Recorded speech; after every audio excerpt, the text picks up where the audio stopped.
ngomongin mengenai proses itu tadi, ada bukti secara fisik nggak? Tadi kan banyak lihat gaib makhluk ini segala macam gitu. Mungkin ada secara fisik yang benar-benar bendanya ada, bugulnya itu ada. Terus di foto gitu. Yang ini. Oh, Udah aku takut ngeliat. ya dilihat teman-teman. Tuh lihat tuh ya. Terus ini bukan cuma satu. Ini satu ya. Ini gimana? Kok bisa ketemunya gimana? Waktu itu Apa emang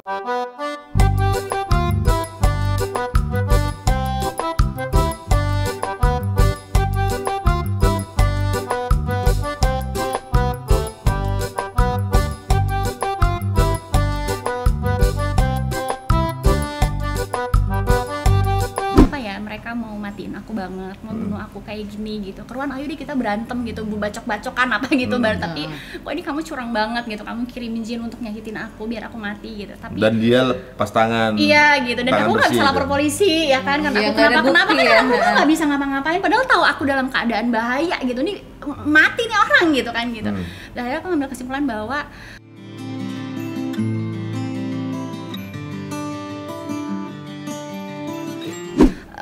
itu terjadi karena nggak semua orang bisa menerima takdir. Ketika ada sesuatu hal yang tidak sesuai dengan keinginannya, dia akan mencari orang yang bisa disalahkan dan dia akan menyerang supaya gara-gara Ya kamu nih aku nggak Allah. jadi gitu, gara-gara kamu nih aku gagal, gara-gara kamu nih aku hancur, aku nggak dapetin aku mau. Dan itu jadilah rasa kebencian, hasad ketika aku misalnya kelihatan happy dikit apa gitu. Karena kita gimana ya, kita ini kan ujian buat orang lain ujian buat kita gitu. Dan kita punya ujian yang sama untuk bisa nggak menerima takdir apa yang Allah kasih. Kalau misalnya nggak dapet ya jangan nyalain orang lain gitu, mungkin bukan rezeki kamu, tapi mungkin salahkan diri sendiri, mungkin kamu belum pantas dapetin itu hingga Allah ganti sama yang lain, kan begitu ya. Jadi kalau ditanya apa nih gitu, akhirnya aku dapet jawaban ya nggak semua orang bisa menerima takdir, dan aku adalah korban dari orang yang tidak bisa menerima takdir atas sesuatu yang tidak bisa dia dapatkan. Gagal lagi dan selalu melihat gara-gara aku nih, padahal belum tentu gara-gara aku gitu. Bukan kadarullah ya. Tapi karena dari awal dia lihat nih gara-gara dia nih gitu, jadi kayak kebenciannya dipupuk dan qadarullah dia kayak ya bismillah ya, qadarullah dia makin tenggelam, sedangkan aku kayaknya kok dia lihat mungkin makin naik aja, baik-baik aja, happy aja, makin lihat kebencian lagi, hasadnya masih terus dirawat sama mereka mungkin gitu. Itu sih yang aku dapetin. Padahal dengan menyerang sesuatu yang mungkin menurut pandangan kurang baik terjadi dan kemudian menyalahkan orang lain dan orang itu diserang supaya sakit gitu ya. Mati. Itu biar mati ya. Tuh bukan sakit lagi. Itu padahal nggak bisa mengembalikan apa yang udah lepas kan gitu. Jadi itu kan efek karena tidak bisa menerima takdir itu. Seolah dia berpikir kalau dia nggak ada, hidupku akan jauh lebih baik. Ini gara-gara dia nih. Dia yang nutup rezeki aku, dia yang nutup kebahagiaan aku, gara-gara dia gitu. Setidaknya mestinya gue begini nih gitu. ada alasan buat matiin yang ini karena dia udah menghancurin hidup gue nih, misalnya gitu. Emang targetnya mati? Mati. Ustadz Faizar juga tahu. Ini emang udah ke mati gitu. Oh, itu bang udah diskusi sama Ustadz Faizar juga? Iya. Kenapa nggak langsung kirim racun aja gitu ya? Udah gitu kali ya. Ya qadarullah itu dia karena yakin bahwa Al-Isra ayat 7 ya, ketika berbuat baik ke kita, berbuat jahat balik ke kita juga. Aku yakin banget kalau dia jahatin aku, nanti balik lagi kok ke dia. Dia mau matiin aku, balik ke orangnya mati. Oh gitu. Nah tapi Oh, di antara yang mengirim ada yang udah Ada meninggal? yang udah meninggal. Berarti Ada yang sekarang bikin kan aku sakit juga, sekarang orangnya lagi kena hal yang sama. Hal yang sama? Apakah autoimun itu termasuk? Iya. Qadarullah ya. Sekarang- yang aku alami ya. Dan sekarang alhamdulillah sembuh. Sekarang autoimunnya sembuh? Sembuh. Bukan lewat kedokteran malah? Sembuh. Ke dokter juga sampai bilang kalau saya jadi kamu, saya panjang nih hasil autoimunnya karena kamu bisa dikatakan kamu normal. Ini sejak dengan wasilah terapi ini? Terapi ya. Terapi Berapa lama? Quran, terus juga herbal ya. Heeh. Gitu. Terus sama sedekah. itu membantu banget ya. Banget. Kalau mau cari buhol nih banyak nanya, "Teh gimana supaya buholnya cepet ketemu?" gitu. Aku pernah nyari buhol, biasanya aku minta doa ibu dulu. Bun doain ya mau nyari buhol gitu. Terus abis itu nyari orang susah di jalan gitu. Nih aku seneng banget motoran nyari orang susah, terus aku sedekah baru aku cari. Pernah aku nggak sedekah. Jadi kayak, "Bun doain ya," udah terus sholat 2 rakaat biasanya nyari. Itu aku lupa sedekah. Jadi kayak karena buru-buru keburu maghrib, aku langsung aja nyari buhol nggak ketemu loh. Oh. Jadi kudu sedekah dulu sampai akhirnya nyari dulu orang susah gitu. Dan di jalan itu naik motor nggak tahu aku mau ngasih siapa, aku cuma doa ya Allah tolong temuin aku sama orang yang sedang membutuhkan. Aku pengen sedekah gitu, dan aku tawasul ini akan memudahkan aku nanti gitu kan, kita boleh tawasul kan. Jadi kayak, dan itu qadarullah selalu ketemu. Gitu. Tapi kalau selip kurang satu aja, doa ibu, sedekah sama sholat, kan musta'in bisa berwasalah ya. Sholat 2 rakaat minta pertolongan itu sama sabar, itu nggak ketemu. Jadi kayak 3 komponen ini, terus pas ketika nyari ya udah tawakal aja sama Allah. Sedekah kadang-kadang mengembalikan banyak hal ya. Itu yang kemarin aku wawancara sama Sadit itu, yang karyawannya gila sampai hilang ingatan gitu, lama gitu kan. Terus keluarganya sedekah, itu dia apa namanya tahlilan itu tiba-tiba sadar, sekarang jadi penggiat sedekah sama makan gratis. Emang itu Udah nggak balik lagi tuh ini jadi. Banget, dan aku ngerasain sendiri ketika aku sedekah sama dakwah ya. Kalau sedekah itu mulut itu berdarahnya keluar nggak normal. Sampai pernah lagi baksos pengobatan gratis sama tim dokter kan itu. Ini tuh darah tuh nggak berhenti dari mulut gitu, dicek ini nggak ada lubangnya loh, nggak ada luka, gusi nggak apa-apa keluar. Dan itu terjadi setiap aku sedekah aja. Setiap lagi ada baksos atau setiap aku ke warung atau setiap aku orang umat ya, atau setiap aku lagi ya belusukan lah, kan aku seneng banget gitu belusukan ke kampung-kampung, ke desa gitu. Itu selalu berdarah keluar. Darah seger gitu? Darah seger. Kayak orang mimisan tapi di mulut? Iya, tapi netes terus. Nanti kalau udah selesai, pulang, berhenti. Sama kalau lagi dakwah gini, atau sharing gini deh, ngobrolin tentang Allah gitu ya. Lagi ngisi di masjid atau di taklim gitu, itu darah keluar. Jadi orang tuh nggak tahu kalau misalnya itu aku sambil ngomong, tapi darahnya keluar terus. Kalau dulu pakai cadar kan, jadi nggak ini. Tapi itu kayak tisu tuh, waduh, alhamdulillah sekarang udah sembuh ya. Itu tisu udah dikit-dikit tuh begini. Nanti isi tas itu udah tisu, udah penuh darah semua. Tapi orang kan nggak tahu gitu. Dan sempat nanya sama Ustadz, itu mereka mati teh gitu, tuh harus semangat, nggak boleh berhenti gitu, karena itu berarti yang membuat mereka banyak tumbang gitu. Teteh tahu siapa yang ngirim berarti kan? Tahu.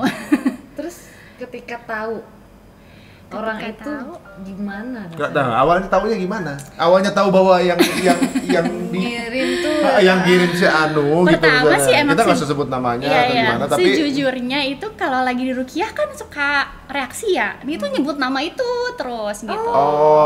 Nyebut nggak ganti-ganti, namanya itu terus gitu. Terus doa juga sama Allah, di mimpi juga itu terus, dan kayak makin kesini juga kayaknya dia, tapi akhirnya aku nggak mikirin gitu, cuma kayak dia lagi gitu.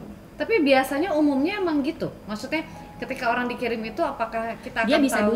Dia bisa dusta si jinnya ini. Cuma akhirnya terakhir aku bertemu sama orang yang kenal dekat sama yang ngirim aku tanya, dia dukunin aku ya gitu. Terus dia bilang iya, dukunnya ini gitu. Iya juga. Iya. Terus dia sendiri lihat mata. Iya, emang iya kamu didukunin gitu. Mereka benci banget sama kamu. Maksudnya dia lihat ketika si yang bersangkutan ini ke. Iya, dia nemenin.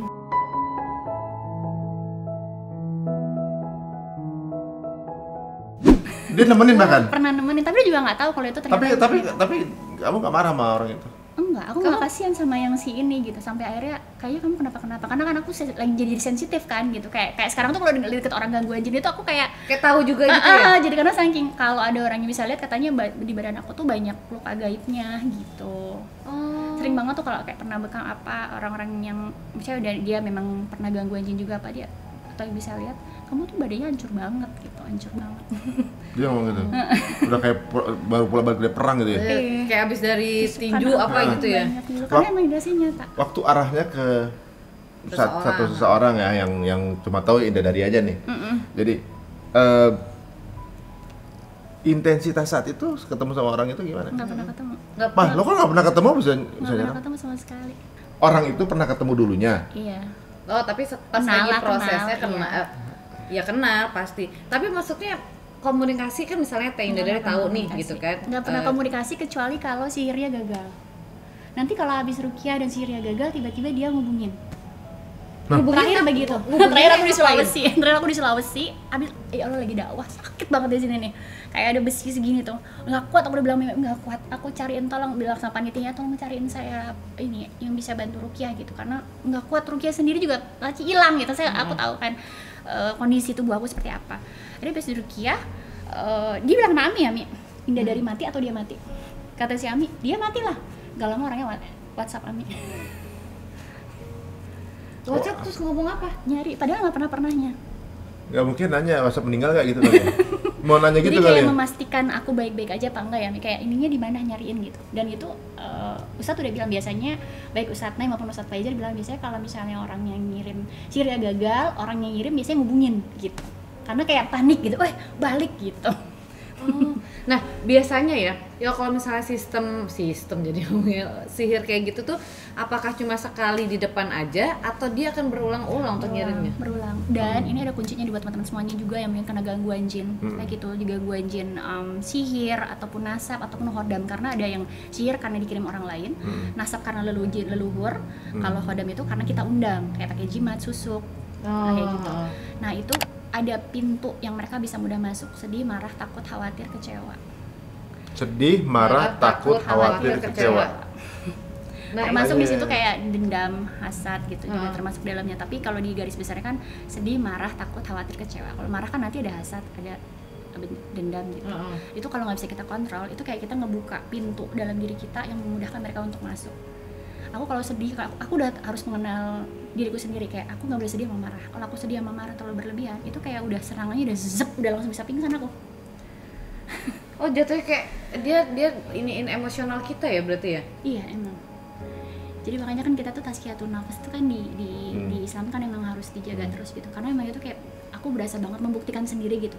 Setiap emosi-emosi negatif dalam diri kita itu membuka setan untuk mudah masuk dalam diri kita dan menguasai. Aduh, suuzon gitu juga iya, boleh ya. Itu kan ya termasuk ke sedih, marah, takut, khawatir, kecewa kan gitu kan, turunin lagi kan jadi ke suuzon, dendam. Iya, ininya urutan apa turunannya. gitu ya. Iya. Nah, sebenarnya kalau emang targetnya adalah untuk membunuh atau matiin seorang Indadari ya, memang nggak dipilih jalan untuk meng-hire pembunuh bayaran gitu kan, karena jatuhnya akan jadi hukum kan, kriminal gitu. Kenapa misalnya udah ada asumsi misalnya arahnya ke satu sosok misalnya, nggak ditemuin aja, ngajak ngobrol, kemudian atau ada masalah apa yang harus soalnya aku dengar Mi, ketika sihir dikirim mau udah baik kan sama yang ngirim, itu sihir kan jalan tetap- terus kan Iya. gitu. Tapi kan kalau misalnya belum dimaafin jadi nanti Karena sihir sudah berjalan, hatta dukunnya yang ngirim udah meninggal, tapi kan itu perjanjian udah berjalan sama dari yang ngirim. Yang ngirim pun juga kayak nggak bisa ngontikin karena udah perjanjiannya sama si jin yang kerja sama dukunnya sampai dia mati ya gitu. Jadi kayak sekarang nih, kayak aku tuh sadar banget aku tetap harus kontrol sedih marahku, karena kalau enggak bisa aja mereka tiba-tiba datang, karena kontraknya sampai aku mati kan. kalau saya mati kemudian belum mati bisa ke yang ngirim. Bisa, kan udah terjadi. Kalau misalnya nih udah mencapai target kan, misalnya dia mau pengen kematian dan ternyata entah itu siapa yang meninggal gitu kan, entah yang dikirim atau entah yang ngirim. Nah, misalnya udah kejadian nih yang ngirim, apakah itu udah stop? Kalau dulu aku yang ngirim gak satu orang ya. Jadi ada yang melanjutkan. Jadi mereka kayak satu keluarga gitu, kakak adik. Jadi dia Sekeluarga ini. ya. Ada apa sama keluarga itu kamu? Jadi bingung. Dan aku pernah bilang sih di message kayak ya aku minta maaf gitu. Bahkan kayak semuanya juga aku minta maaf gitu. Walaupun ya kalau bilang sakit ya, sedih gitu. Cuma udah tau aku mau ngebales jahat juga, emang bikin aku bahagia kan nggak juga gitu. Justru aku mendoakan mudah-mudahan mereka dapat hidayah lah gitu. Mereka kayak udahlah biarin aja, nanti Allah yang balas kok gitu. Aku fokus aja buat biar akunya sehat, bisa terbentengi dengan zikir pagi petang, Quran dan hal amal soleh, karena itu benar-benar ngebentengin banget daripada aku sibuk mikirin mereka kok jahatin aku terus, kok gini gitu. Atau mereka juga hamba Allah, mereka cuma dipilih sama Allah untuk nguji aku, bisa nggak aku maafin, bisa nggak aku sabar gitu. Masya Allah nih konsep responsnya agama kita ya? tuh Masya Allah ya, ibaratnya kita mau kayak gimana nggak ada pengen ngebales, justru kita juga bersabar, dan setiap bersabar pasti ada hadiahnya gitu kan. Coba kalau kita nggak punya pegangan agama yang seperti ini, stres. Kenapa hidup gua kok abis-abisan begini, gitu ditimpa ini gitu, karena nganggap ya emang fase dari manusia cuma hidup doang, dan terakhir nggak kemana-mana lagi gitu. Jadi Tapi kita nggak dapet sial-sial. misal terjalin komunikasi silaturahmi gitu ya, dan akhirnya ada saling memaafkan lah misalnya gitu ya, entah apapun itu bisa menghilangkan semua ini. Ya Allah alam, kalau berdasarkan yang aku pelajari sih ya itu tetap berjalan ya gitu. Cuma kan tasawuf bisa juga dihilangkan. Jadi ya mudah-mudahan Allah hilangkan gitu, dan aku insya Allah sih terbuka ya gitu ke mereka gitu, karena mungkin juga ya aku mungkin banyak salahnya juga gitu, tapi aku lebih kayak kayaknya kita udah gini aja deh gitu, karena untuk dekat lagi juga banyak hal yang bertentangan gitu.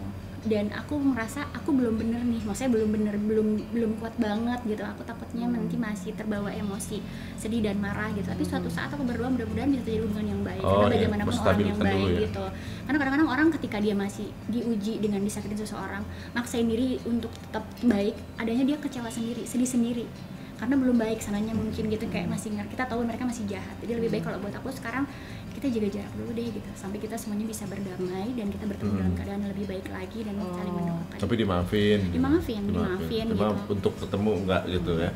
Aku belajar banget deh ketika kita disakitin orang dan kita masih masih panas, suasananya masih agak panas, dia juga masih agak panas, ketemu dengan paksaan karena kita harus dekat, adanya jadi nggak baik gitu. Salah satu guruku nasihatnya udah jaga jarak dulu aja sampai semuanya baik-baik aja. Kayak waktu itu yang Nyihir meninggal, aku kirim karangan bunga, aku tetap berusaha untuk menjalin hubungan gitu. Kayak ya turut berduka gitu, walaupun aku tahu ini gara-gara semalam ya gitu, qadarullah Allah balikin kan, kayak indah dari mati atau dia mati. Kayak ada pilihan gitu ya.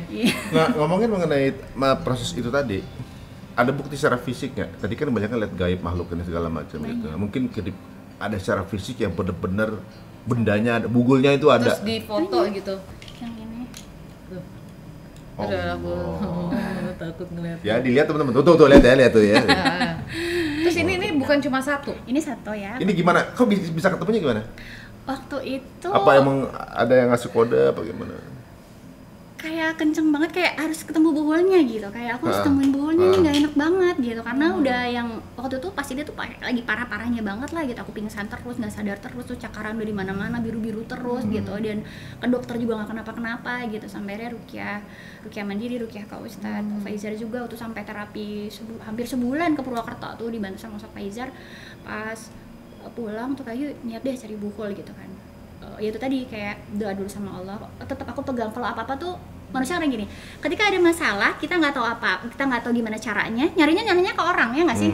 Nah itu aku mulai berhenti, oke, kata Allah wasta'inu bisabri wassalah, oke Allah yaudah sekarang aku sholat aja, sabar kan udah ya ini terus sholat, ya Allah tolong tunjukin, pokoknya selalu apa sekarang sholat 2 rakaat dulu, tunjukin di mana bukulnya, habis itu minta doa ibu, terus sedekah, habis itu kayak ke belakang kamar di pekarangan gitu kan, terus di sini gitu. Ya nunjuk? Aku. Ya karena pas nunjuk itu gara-gara apa? feeling aja gitu ya. Di sini. Terus digali? Di belakang kamar aku digali, terus keluar ini. Yang tadi itu? Iya, terus digini tarik gitu. Ya. Jadi isinya apa aja? Itu kan kafan ya? Kafan, dalamnya kayak tulang belulang ayam gitu, sama mantra. Kayak kertas-kertas mantra. Emang gitu, orang ada yang sama nanam kuburan. atau gimana deh? Itu Iya, otomatis ada yang nanam ya. Cuma Oh, itu ditanam ya? Kita di CCTV, nggak ada yang nanam, jadi itu kayak gaib aja. Dan itu nggak cuma sekali, ada lagi besoknya pakai plastik hitam, dalamnya ayam putih baru disembelih sama mantra sama tanah kuburan. Ada lagi nggak lama lagi. Ada juga tuh gambarnya? Ada semua lengkap. Aku selalu mendokumentasi, termasuk kayak darah-darah yang dari itu pertanggal itu. Karena aku nggak tahu aku meninggalnya, misalnya aku meninggal karena apa. Just in case. Bro sengaja didokumentasi. Iya, gitu. Karena aku selalu percaya bahwa kisah hidup kita adalah motivasi buat orang lain. Ya, orang bilang belajar dari pengalaman orang, kalau bisa jangan kita sendiri yang ngalamin kan gitu. Ya ini adalah satu banget ya. Siapa tahu ini bermanfaat untuk teman-teman semua ya. Yang maksudnya ya ini menjadi pengalaman yang mungkin bisa jadi ibaratnya kayak antisipasi ya. Iya, Antisipasi benar. untuk ini. Tapi yang pasti tentunya juga antisipasi terbaiknya itu tetap berhati-hati dengan hubungan kita berinteraksi ya, kita nggak pernah tahu hati orang kan. Gitu. Kadang-kadang kita ngerasa baik, ternyata ada orang yang sakit hati sama kita, kita kan nggak pernah tahu gitu. Dan Terus di luar sana kan banyak orang yang gangguin juga, dan mereka susah loh cerita begini, dikirain gila, dikirain Oh iya, halu, benar. belum lagi nanti dijauhin Iya. orang ketika mereka cerita gitu. Tapi kalau aku sekarang, aku tahu konsepnya besar banget nih. Misalnya Sih gila. sering banget tidak dari begitu, akan begitu lagi, cuma udah deh gitu. Niatku teman-teman semuanya lagi kena gangguan jin di sana, kita harus semangat gitu. Allah udah pilih ujian ini dan kita pasti bisa Allah menangkan lah. Yang penting kita nggak akan pegang teguh tauhid gitu. Bagaimanapun juga kalau misalnya kita kenapa atas dan takdir Allah, kalau misalnya kita selamat juga ada atas izin Allah gitu. iya. Karena kasihan banyak banget di Sidiamku tuh banyak banget yang membunuh diri karena mereka gangguan jin. Hah? Gitu. Maksudnya dia Banyak banget, kayak aku tuh selama ini kayak orang halu karena ya dibilangin orang halu dan Oh, karena gila dia sedih gitu ya, karena jadi karena mendingan dia gangguan jin dan dia nggak tahu dia mau ngomong sama siapa, dan dia nggak tahu harus ngapain, dan dia merasa sendirian. Orang lagi diuji sendirian, itu tuh bikin stres banget loh, ya kan? Jadi kayak mudah-mudahan ini tuh bikin semangat teman-teman semuanya yang mungkin kena gangguan jin. Allah udah pilihin ini gitu, insya Allah Kalau sabar, insya Allah jaminannya surga. Itu aja pegangannya udah. Aduh, tadi yang ketika ketemu tuh ada yang tadi ayam segala, kain pusing kafan, aku apa aja yang temuin? Itu kan kayaknya tergantung, kalau aku belajar lagi tentang itu ya, itu kan tergantung dia duitnya, kalau dukunya apa, mungkin baru misalnya cukupnya buat yang sebangsa ayam gitu, kan ada lagi yang kambing, ada yang sapi, ada yang bayi gitu kan. Iya itu ada. Itu lebih berat lagi pasti ya. Misalnya nih, Teh Indah Dari kan banyak nemuin di rumah, bisa pindah aja gitu. Aku nggak milih gitu, nggak memutuskan untuk pindah. Kenapa? Adanya kayak aku nggak percaya sama Allah akan lindungin aku. Nggak bagian dari ikhtiar gitu misalnya, bagian dari untuk pindah. Enggak. Justru kayak aku pengen tetap beristiqomah bahwa dimanapun aku berada Allah akan lindungin aku, termasuk di rumah ini. Gitu. Kayak kalau aku pindah kayak aku yang kalah ya gitu, lebih ngalah dan nggak mau terus berjuang di sini gitu. Atau pada akhirnya sekarang berhenti juga gitu. Banyak banget yang nyaranin pindah, tapi aku tetap enggak lah. Apalagi di depan kan ada rumah tahfiz ya, aku bikin rumah tahfiz atau waduh gitu. Jadi kayak malah ini rumah tahfiz. Iya, jadi akhirnya malah kayak bikin jadi kayak rumah dakwah, rumah Quran gitu. Ini dari sisi santetnya tadi ya, ibaratnya cukup ini juga mengagetkan ya sebenarnya kita dengar ya. Kalau di pelet kisahnya gimana tuh? Tiba-tiba seminggu kemudian aku yang jadi seneng banget sama dia gitu, terus pengennya ketemu terus ngajakin nikah. Padahal aku udah bilang jangan sama yang itu gitu, jangan sama yang itu, tapi aku udah kayak